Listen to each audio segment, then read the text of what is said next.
Hello everyone good morning.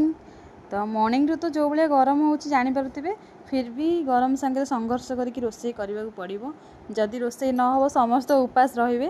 तो आज हूँ सोमवार सोमवार हूँ पूरा भेज थाली प्योर भेज नुह किंतु भेज आउ ए हूँ काजू पड़ी गोटे डालमा होती परियापत्र तो सब आसिक पहुँची।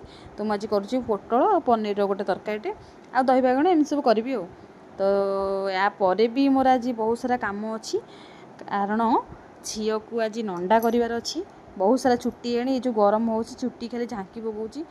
तो ये सब कम सरला जाकि करी। देखंतु आम भाउज शाही पनीर तैयारी करछंती। शाही पनीर पर ने दाल मखनी हब तापरे चिकन तंदूरी हब बहुत किसी हब। किए मास्टर शेफ आमर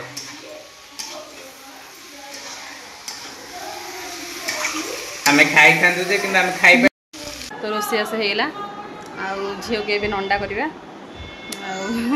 एते गरम हो चुट्टी खाली एमती झाँकी पकाऊँ नंडा करवा झील को बस इन्वर्टर टी अच्छी बोली फैन टा एमती दिकी दिकी बुलूँ भल लगुच ना तो पूरा हौ चलो नंडा करवा नांडी की।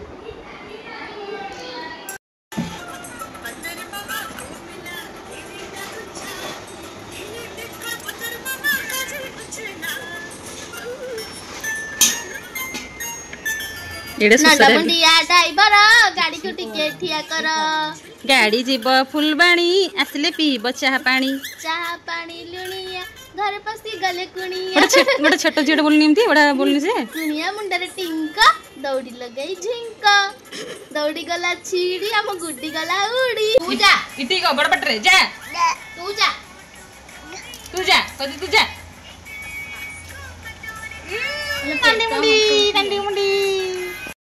दांड को आसला गुपचुप। तो इवनिंग टाइम रे ननद भाउज मिसिकी आमे गुपचुप एंजॉय करछु।